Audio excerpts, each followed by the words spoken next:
soutien de mon âme. Seigneur, tu es la joie qui brille sur mon visage. Tu es ma gloire.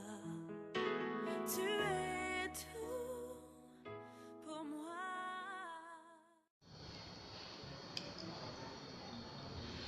Bonjour à tous, mon nom est Busengi Fauvel Achille et j'ai 21 ans.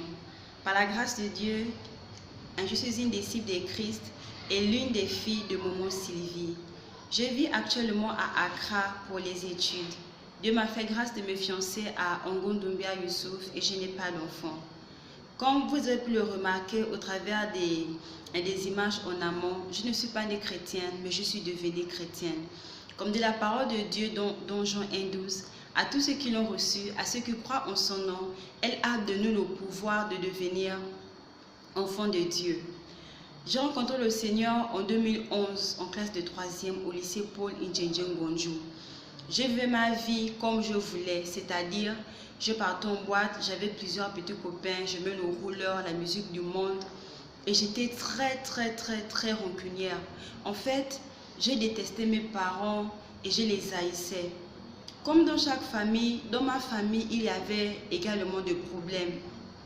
Papa et maman se battaient beaucoup et cela m'affectait. Certaines bagarres et discussions s'est passées devant nous au salon, ce qui fait que cela cultivait déjà au moins une certaine haine. En fait, c'était l'image de la famille parfaite dehors, mais lorsque nous rentrions à la maison, c'était complètement le contraire. Certes, il y avait des moments où il y avait la paix, mais ça ne durait pas. Automatiquement, quelque chose devait se passer et puis il devait avoir des problèmes. Et cela, elle m'affectait beaucoup. En fait, j'étais très malheureuse. La goutte qui a fait déborder le vase, c'est lorsque papa et maman se sont discutés au sujet d'un problème qu'il avait eu avec la voisine, donc d'un quiproquo que papa avait eu avec la voisine. Et au sortir de la dispute, papa vint nous demander si on croyait ce que la voisine disait était vrai. Et moi, je l'ai affronté en disant oui, moi je crois que ce que la voisine dit est vrai. Et cela ne l'a pas plu. Ça a complètement changé notre relation. Plus tard, il eut un problème et il mit mon grand frère dehors. Cela m'a réellement révoltée parce que pour moi, il ne méritait pas de pouvoir partir dehors. Et mon frère était dehors, je ne savais pas ce qu'il mangeait, je ne savais pas là où il dormait. À cause de cela, moi aussi, j'avais décidé à la maison que je ne mangerai plus leur nourriture, je ne ferai plus rien dans cette maison, je n'avais plus préparé, je ne préparer la maison. C'était vraiment la guerre à la maison et je ne leur disais même plus bonjour. Tout ce que je faisais, c'était je me levais le matin, je partais à l'école et je revenais tard en soirée. Eux aussi, ils ne me remettaient plus leur argent du taxi. Et pour moi, ça ne m'inquiétait pas. Parce que j'avais plusieurs petits copains. Donc, il me suffisait seulement de pouvoir appeler quelqu'un. Et je devais avoir de quoi manger. Aussi, de quoi souvent donner à manger à mon grand frère. Donc, en troisième, par la grâce de Dieu, Momo Sylvie, qui était mon professeur d'histoire-géographie à l'époque, vient en classe avec un témoignage. Donc, à la fin du témoignage, elle a demandé que tous ceux qui ont des problèmes viennent me voir. Sachant ma situation avec mes parents à la maison, donc j'étais partie voir Momo Sylvie et je lui avais expliqué tout ce que je vivais. Alors que je l'avais expliqué tout ce que je vivais, elle avait pris mon numéro. Comme elle n'avait pas le temps, elle devait rentrer à la maison, elle était partie et le soir, elle m'avait appelé. Donc elle m'avait appelé, puis elle avait prié pour moi, elle m'avait dit mets la main sur le cœur. Donc j'ai mis la main sur le cœur et puis elle a prié pour moi. À la fin j'ai dit amen. Plus tard elle m'a invité dans son église. Donc j'ai commencé à partir petit à petit. Puis on avait aussi les cellules chez elle et j'ai parti aux cellules. Un jour elle avait organisé un programme de jeunes, un séminaire. Et lors de ce séminaire, alors qu'elle prêchait, en fait, j'étais convaincue de l'amour de Dieu. Maman me présentait une personne qui m'aime, malgré tout ce que j'ai fait. Tant mieux que cette personne connaît combien de fois je suis impolie, connaît combien de fois j'ai vu mal connaît le genre de vie que je mène, cette personne m'aime quand même et cette personne me tend la main et est prête à me conduire dans ses plans parfaits pour ma vie. Alors ce jour, j'ai accepté le Seigneur Jésus-Christ dans mon cœur et je lui ai remis ma vie. Si je vous dis que, après avoir donné ma vie à Jésus, c'était comme Paul, les écarts sont tombés de mes yeux. J'ai commencé à prêcher l'évangile, les âmes ont été sauvées. Ce sera vous mentir parce que mon esprit était renouvelé, mon esprit est né de nouveau, mais cependant ma manière de penser n'avait pas encore changé. Ce qui fait que toute la haine que j'avais pour mon père et mes copains que j'avais était toujours là. Mais c'est au fur et à mesure que j'ai écouté la parole de Dieu, c'est au fur et à mesure que j'écoutais les prédications, et certainement grâce aux prières que maman faisait dans le secret pour moi, que j'ai pu réaliser que si je ne pardonne pas aux hommes leurs offenses, Dieu non plus ne peut pas me pardonner, comme dit la Bible dans Matthieu 6, verset 14. En lisant ces versets, j'ai réalisé que je devais demander pardon à mes parents parce que la manière dont j'agissais n'était pas bien.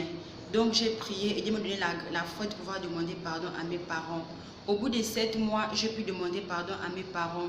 C'est vrai que les choses commençaient déjà à changer tout ce temps. Mon frère était déjà revenu à la maison. Mais c'était vraiment difficile pour moi. C'est au bout de 7 mois que j'ai pu demander pardon à mes parents. Et puis ils ont accepté mon pardon. J'avais toujours mes petits copains, mais avec la parole, j'avais déjà laissé certains. Cependant, il m'était difficile de laisser celui que j'appelais le titulaire. Donc, au fur et à mesure encore, grâce à la parole de Dieu, j'ai réalisé que mon corps est le temple du Saint-Esprit et que je ne peux pas souiller le corps de Dieu par la fornication et par tout ce que je faisais. Donc, j'avais prié et Dieu m'avait remis la grâce de pouvoir rompre avec lui.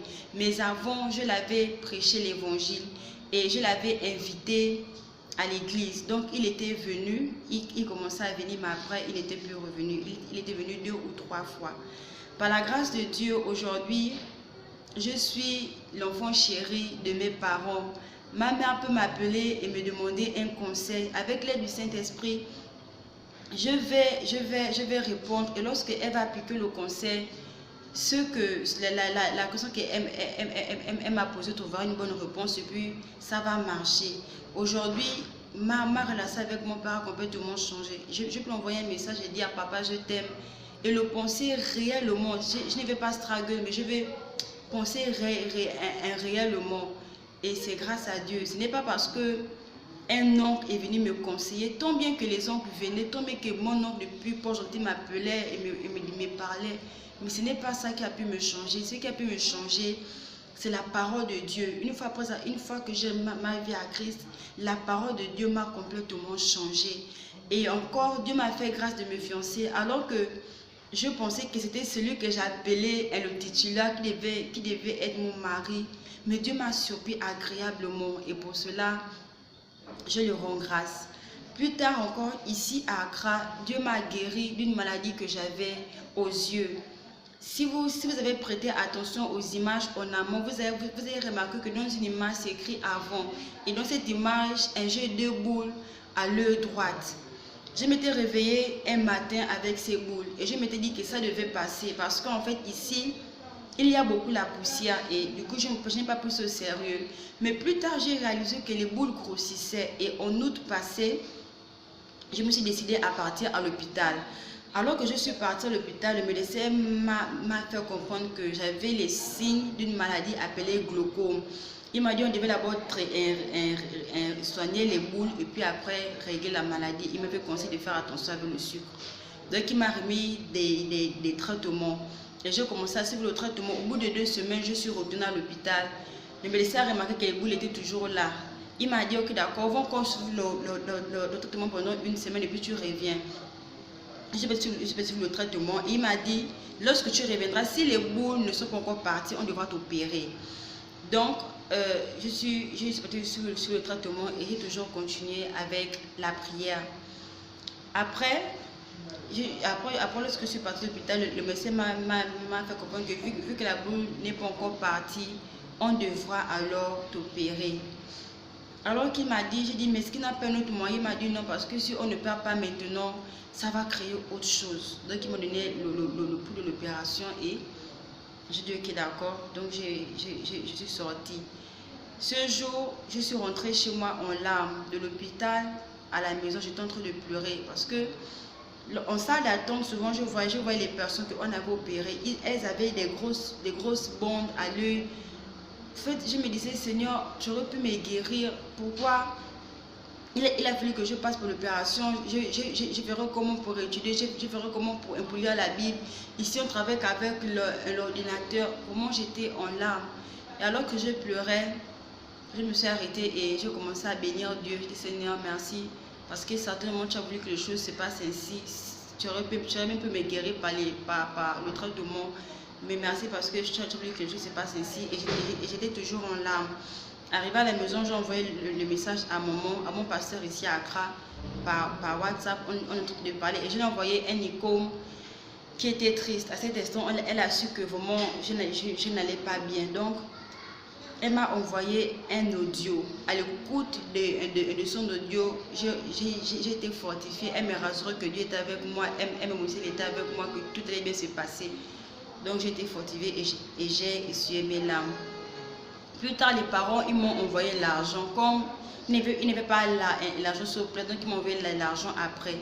Alors qu'ils m'ont envoyé l'argent, je suis partie à l'hôpital pour pouvoir prendre le rendez-vous pour l'opération. Alors que je parle, le médecin me dit que non, on doit t'opérer, on peut t'opérer aujourd'hui. Je dis non, je n'ai pas encore averti mes parents que non, on doit m'opérer. Je suis venue prendre le rendez-vous pour l'opération. Il a dit que d'accord, l'opération se passera vendredi. Donc j'ai appelé maman Sylvie au pays.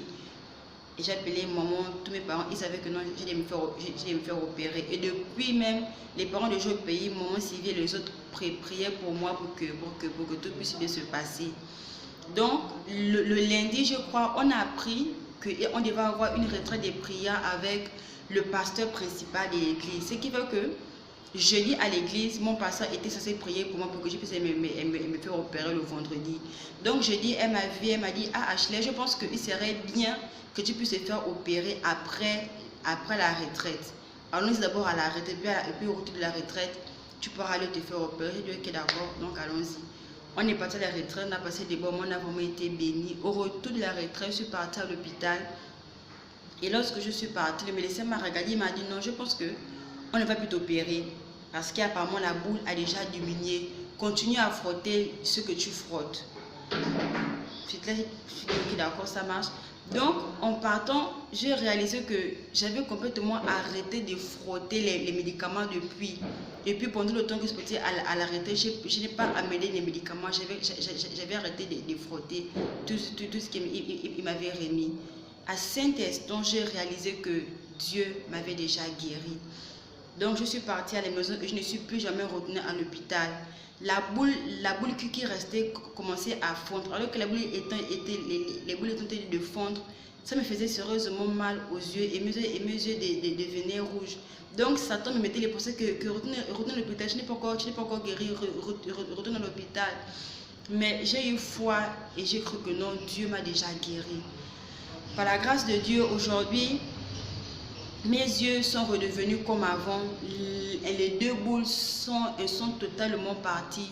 Et je n'ai plus mis pied à l'hôpital. J'ai réalisé que Dieu, par sa main puissante, m'a guéri.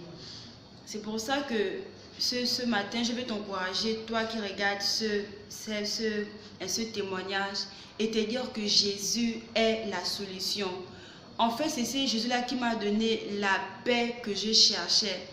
Aujourd'hui, même si souvent je n'ai pas peut-être à manger, je n'ai pas tout ce que je veux, mais Dieu me donne une paix, je sais pas comment expliquer, il me donne une paix que c'est juste la joie de vivre. Je peux ne pas avoir tout ce que je veux, mais la paix là me permet de vivre. Et il me rassure de sa présence tous les jours. Donc je te dis que peu importe ce que tu vis, sache que Jésus est la solution. Si seulement tu peux croire en lui et lui remettre ta vie, tu verras que il te conduira dans ses plans parfaits pour ta vie et ta vie ne sera plus jamais la même. Que le Seigneur vous bénisse.